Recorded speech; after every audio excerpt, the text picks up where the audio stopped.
vicepresidente de la Comisión de Soberanía, Integración y Seguridad Integral. Mi querido Andrés, qué gusto saludarlo. Buenos días y bienvenido a WQ Noticias. Hola Luisa, buen día. Gracias por invitarme. Un saludo cordial para usted, para su audiencia y que hoy sea el inicio de una linda semana de trabajo para todos. Claro que sí, es lo que todos anhelamos, una semana que iniciemos con pie derecho. Las 3 leyes urgentes del gobierno sumaban hasta el fin de semana 10 demandas de inconstitucionalidad. Estimado Andrés, ¿cómo han recibido al interior del bloque oficialista de ADN estas reacciones en contra de las leyes de solidaridad, de la ley de integridad pública y de la ley de inteligencia? ¿Era algo que se veía venir o no? Hemos recibido con serenidad, Luisa, porque este tipo de procedimientos no están fuera de la ley. Es decir, la Constitución de la República reconoce la posibilidad de que los ciudadanos puedan activar los mecanismos de justicia constitucional cuando ellos crean que algo afecta a derechos constitucionales o que puede estar por fuera del ordenamiento jurídico. Pero claro, como conocemos los abogados, este tipo de procesos son aquellos típicos procesos de heterocomposición, es decir, que buscan un juez para resolver el problema. Y para efectos de las acciones de inconstitucionalidad, el juez natural es la Corte Constitucional al ser el máximo órgano de interpretación de la Constitución. Entonces, la ciudadanía, grupos, ni siquiera la ciudadanía, sino grupos específicos han presentado acciones de inconstitucionalidad de estas reglas. Cada cual sabrá por qué, cada cual tendrá sus argumentos. Nosotros desde la Asamblea Nacional nos defenderemos al ser la otra parte del litigio en cuestión y serán los jueces de la Corte los que resuelvan. Es decir, esto forma parte de los procedimientos. Yo particularmente me reconozco como un demócrata y al ser un demócrata entiendo que la Constitución es un cuerpo normativo que permite democráticamente realizar este tipo de procedimientos. Por lo tanto, ellos pondrán sus argumentos, nosotros pondremos los nuestros y será la Corte finalmente quien resuelva si es que esto está pegado a derecho o no. Andrés, usted lo ha dicho, definitivamente, democráticamente hablando, le corresponde a la Corte Constitucional sustanciar, revisar estas demandas, pero escuchemos qué es lo que dicen tanto constitucionalistas como quienes dicen representar al colectivo ciudadano, entre ellos la Unión Nacional de Educadores, el Frente Unitario de Trabajadores, la FEGUE y demás. Un poco por recoger lo que ellos precisan respecto de las leyes ya en vigencia. Los constitucionalistas dicen que hay errores de fondo y de forma, que no debieron, dicen los constitucionalistas, mezclar tantas leyes, sino que se debieron haber presentado varias propuestas. Eso dicen los estudiosos de la Constitución. En tanto y en cuanto quienes se sienten agraviados por el contenido de las propuestas señalan, entre otras cosas, que hay retroceso de derechos, que no se va a respetar la estabilidad de los trabajadores públicos, y también cuestionan el derecho a los menores infractores. Si bien es cierto, usted lo dice con criterio, la Corte Constitucional es donde se deberán ventilar ambas posturas. Esta también es una tribuna democrática y quisiéramos pedirle, como representante del pueblo en la Asamblea Nacional, que usted pueda defender estos cuestionamientos que se hacen en cuanto al trabajo que hizo la Asamblea Nacional y de manera muy particular el bloque de ADN que tiene una mayoría. ¿Cuál es la defensa, el argumento con el que usted defiende lo actuado por el Poder Legislativo? En cuanto a los argumentos de que hay errores de fondo y forma, yo tengo que decir que donde hay dos abogados hay tres criterios. Eso es la magia que tiene el derecho, el poder interpretar cada uno como crea oportuno, obviamente lo más cercano a lo que se busca en cuanto al espíritu del legislador o lo que se busca hacer dentro de la norma. O si no, no existirían juicios. Pues esto no es como en las matemáticas, que todo es exacto y siempre es igual. Siempre uno por uno va a ser uno, siempre uno más uno va a ser dos, y esto no hay a dónde perderse. Pero cuando hablamos de ciencias sociales, cuando hablamos de regulación de las actividades humanas, sin duda alguna la interpretación de las reglas va a dar lugar a que unos crean que otros están equivocados y viceversa. No tendríamos cárceles llenas de delincuentes porque todos los delincuentes dicen ser inocentes, y tenemos normas que dicen que hay que respetar la inocencia mientras no se demuestre lo contrario. Entonces, esa subjetividad de decir que hay errores, bueno, está muy bien. Ellos creen que hay un error, nosotros creemos estar en lo correcto, lo dilucidaremos cuando lo tengamos que dilucidar. Eso por un lado. Segundo, ¿se viola la estabilidad de los funcionarios públicos? ¿En serio? ¿En serio llevar adelante un proceso de evaluación de los funcionarios para mejorar la calidad del servicio público es una regresión de derechos? Es decir, establecer una serie de reglas que hagan que las personas que son quienes conforman las instituciones públicas cada día se esmeren por brindar un mejor servicio, cada día se esmeren por capacitarse mejor, cada día se esmeren por trabajar en función del país. ¿Es regresarles derechos? Bueno, habrá ahí sí ya una discusión un poco más conceptual, pues, porque si es que uno, por ejemplo, en una institución privada no avanza, no trabaja, no rinde, hay mecanismos para que nosotros podamos remover de esos cargos a las personas que no trabajan, no rinden, no funcionan, no se capacitan, no dan resultados. Pero en la función pública, en cambio, no existe nada.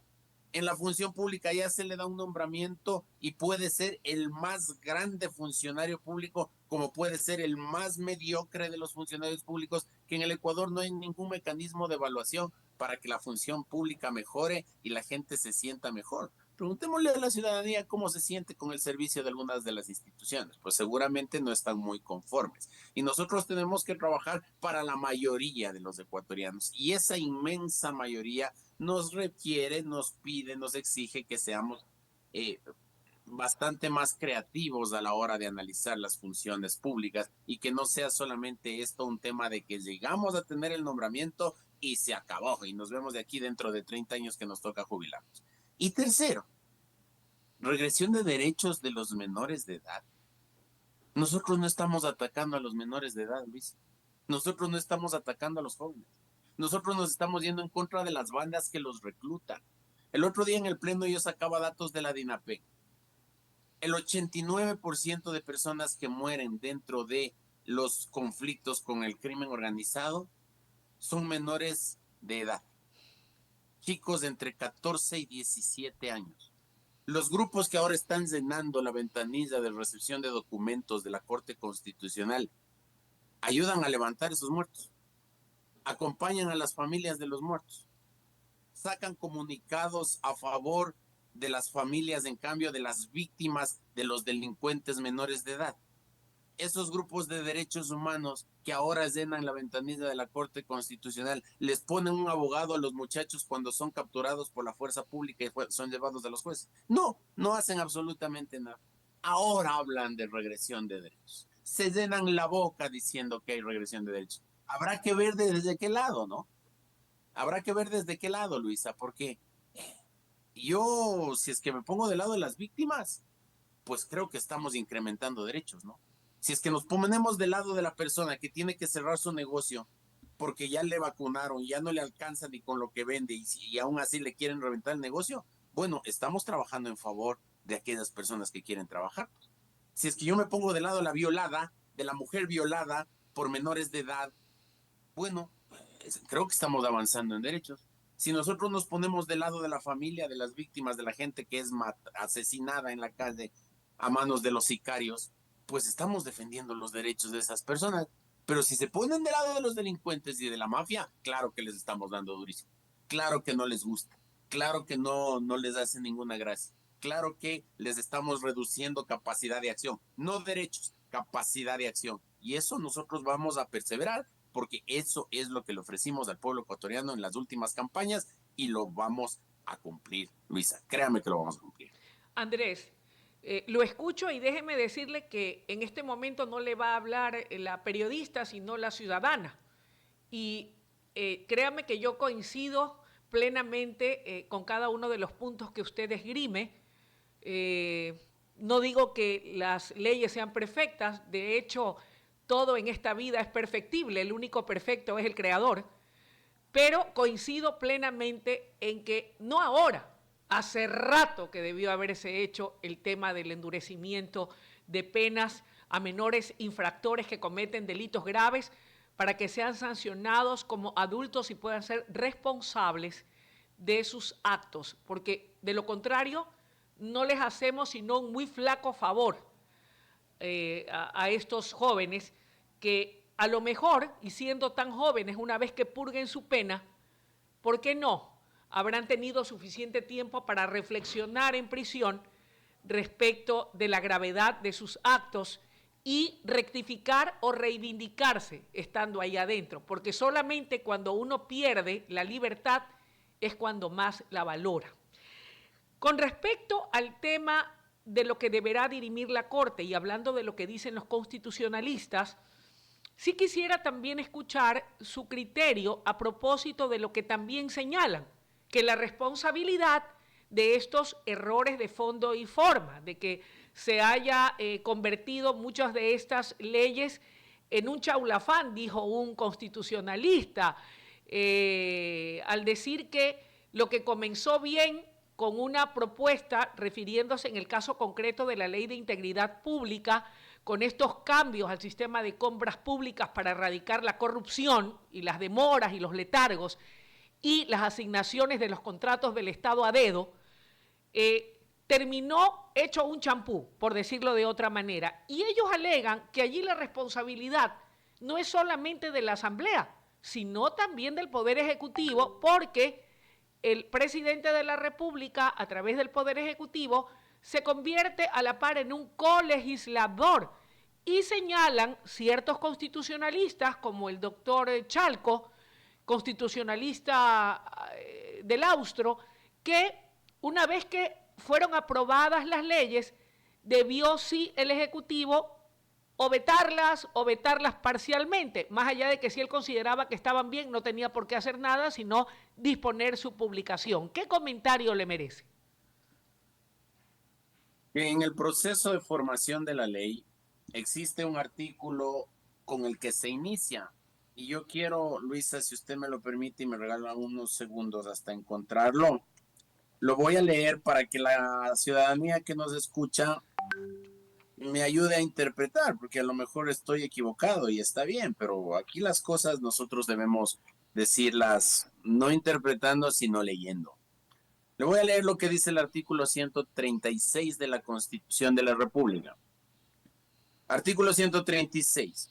Los proyectos de ley deberán referirse a una sola materia y serán presentados a la presidenta o presidente de la Asamblea Nacional con la suficiente exposición de motivos, el articulado que se proponga y la expresión clara de los artículos que con la nueva ley se derogarían o se reformarían.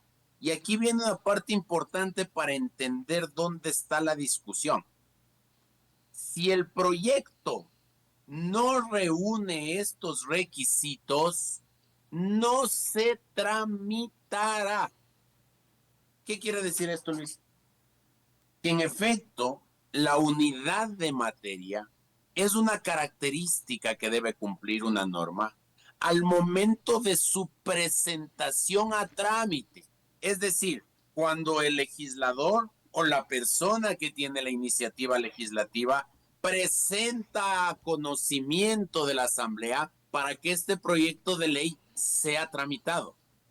Ahí es cuando el CAL, ahí es cuando la unidad de técnica legislativa analizan que en efecto tenga la suficiente exposición de motivos, tenga los considerandos, tenga el cuerpo normativo y este cuerpo normativo tenga unidad de materia, tanto más cuanto se trata de una ley económica urgente que se la tiene que tramitar tan rápido. Si es que no tiene estos requisitos, ni siquiera se inicia el trámite, Luisa. Es decir, le dicen, ¿sabe qué, señor presidente de la República? ¿Sabe qué, legislador Juan, Pedro, Paco, Luis, lo que fuere?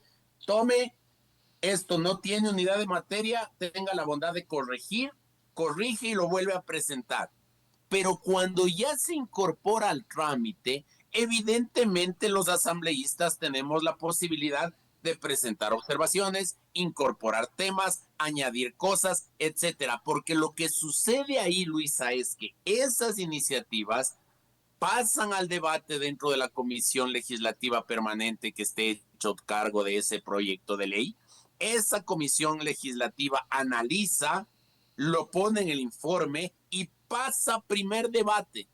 En el primer debate, los asambleístas que hablen en ese primer debate podrán decir sí, no, no me parece, no estoy de acuerdo, saquen, incorporen, quiten, corrijan, lo que fuere. Y regresa a la comisión para preparar un informe para un segundo debate. En ese tiempo hay la posibilidad de quitar, de poner, de incorporar, de lo que fuere, para en el segundo debate nuevamente volver a debatir, inclusive poder pulir el proyecto de ley y pasa a votación. Y cuando se vota, ahí es cuando concluye el trámite, al menos en un primer momento en la Asamblea, porque va donde el presidente de la República para que sancione o vete. Este tema de los menores infractores, este tema de los delincuentes extranjeros, se incorporó durante el tiempo y claro, generó ruido porque hay grupúsculos ahí que se benefician de la defensa de estas cosas. Pero yo le voy a poner un ejemplo del que nadie habla. En la ley de solidaridad nacional, que ataca las economías criminales, que también fue económico urgente, se trataron temas tributarios, se trataron temas de seguridad, se trataron temas penales. Y también se incorporó, por ejemplo, una regla, Luisa, en la cual se permite que los equipos de fútbol, escúchenme bien, los equipos de fútbol puedan constituirse como sociedades anónimas deportivas. ¿Qué tiene que ver con el proyecto de ley de integridad, de solidaridad para atacar las economías criminales?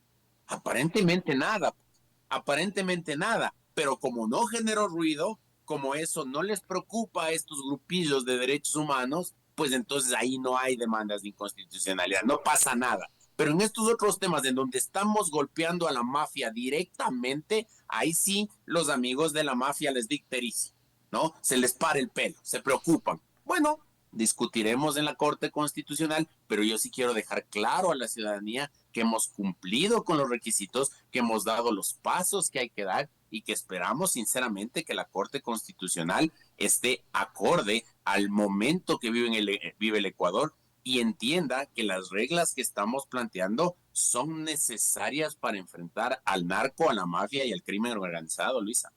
¿Qué pasa en el escenario de que la Corte Constitucional acepte los fundamentos y las demandas de inconstitucionalidad y le dé la razón a los grupos de derechos humanos, al Frente Unitario de Trabajadores, a la FEWE, a la UNE?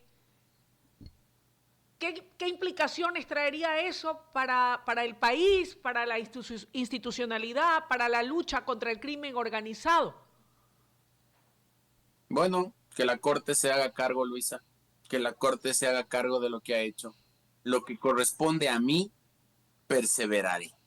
Presentaremos un nuevo proyecto de ley para que vaya por la línea regular, para que vaya por la línea de un proyecto de ley ordinario.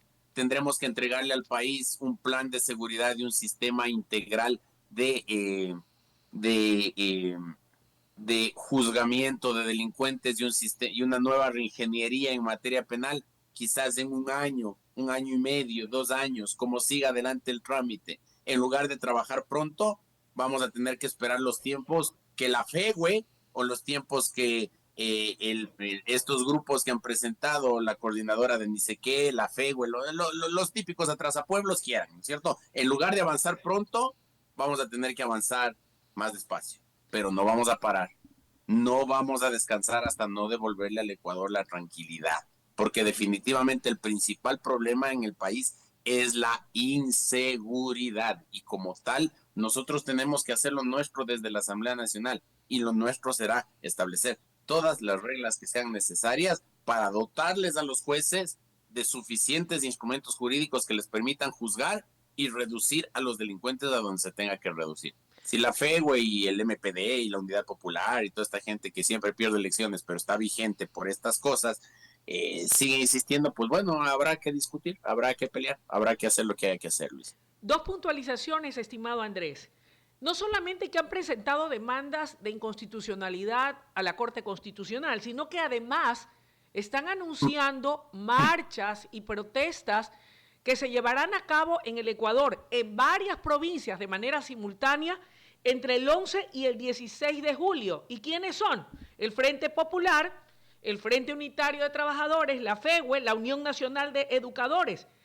A ellos se van a incorporar, según han dicho los dirigentes de estas organizaciones, sectores de la salud y también de la educación. Desde su respetable opinión, ¿se justifican estas protestas? ¿Cuál es la base de esta protesta social? ¿Tienen acaso un trasfondo político? Todos los grupos que usted ha dicho tienen un tronco común, que es el ex MPD, la actual Unidad Popular. Con respecto a los grupos de la salud y a los grupos de educación que se incorporen al no tener definidos quiénes son, yo no quisiera encasillar a nadie, pero lo que sí le puedo decir, Luisa, es que toda protesta social es legítima. Está bien. Yo he sido un ferviente combatiente de la protesta vandálica, ¿no? De aquella que estuvo acostumbrada el señor Issa a hacer en la ciudad de Quito, de venir, incendiar todo e irse. Si es que la gente quiere salir a caminar, pues habrá que darle las garantías para que así sea. Si la gente quiere protestar, pues habrá que atender esas posturas de la gente, porque eso es lo democrático, eso es lo legítimo. Si es que de esa buena voluntad y buena fe de la gente de salir a protestar por creer que algo esté equivocado, hay grupos políticos que se quieren beneficiar para hacerse propaganda y darse lija, eso ya es cuestión de los dirigentes. Pero yo sí quiero decirle a la gente que quiere salir a las calles a caminar y a protestar que nosotros como gobierno no tenemos ningún reparo en que así sea, porque eso forma parte de la convivencia de los pueblos, de la construcción de la historia de los pueblos. Y si es que hay que sentarse a dialogar, pues hay que sentarse a dialogar, pero ese diálogo tiene que ir siempre de la mano a propuestas, siempre tiene que ir de la mano a una contraprestación lógica, tiene que ir de la mano al conocimiento del por qué se está protestando. Entonces, si es que el MPD, a través de sus filiales, está dispuesto a hacer también toda una pedagogía del por qué están protestando y cuál es la alternativa, pues nos sentaremos a conversar, más allá de que a mí no me corresponde, yo no soy ministro de gobierno, yo soy un modesto asambleísta, pero insisto, la lucha social se da en las calles, sí, está bien, es lo democrático. Cuidado, desnaturalizan la movilización y se convierte en vandalismo, porque ahí sí vamos a tener problemas. No vamos a permitir aquí en la ciudad de Quito que el señor Issa nuevamente con su 5% o menos venga a hacer lo que ha estado acostumbrado a hacer, porque sabremos responder como en derecho corresponde, Luisa. Andrés, ¿no cree tal vez entonces, se me ocurre, que tal vez faltó socializar las propuestas que dieron pie al resultado de estas tres leyes hoy vigentes?